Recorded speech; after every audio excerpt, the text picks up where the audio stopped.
Bakit Visayas lang? Hindi ba nagugutom yung mga taga Mindanao? Hindi ba nagugutom per kilo lang dito sa Visayas? At bakit merong meeting sa Cebu Capitol ang lahat ng mga governors o karamihan ng mga governors sa Visayas?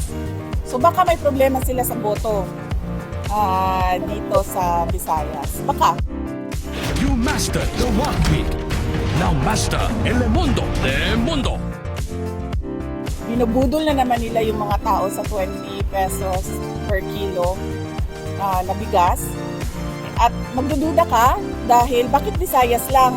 Hindi ba nagugutom yung mga tiga Mindanao? Hindi ba nagugutom yung mga tiga Luzon? Bakit 20 pesos per kilo lang dito sa Visayas?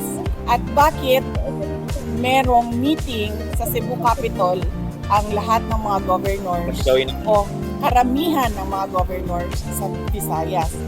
So baka may problema sila sa boto dito sa... Totoo pala, 20 na lang daw ang kilo ng bigas. Yan na lang sinasabi. So,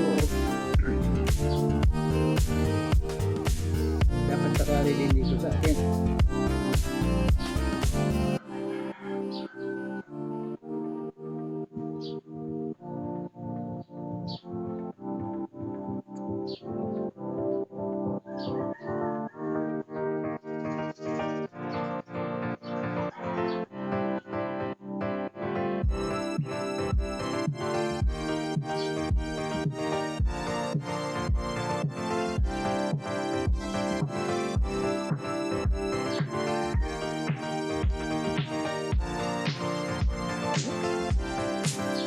Balik sa mag-breakfast.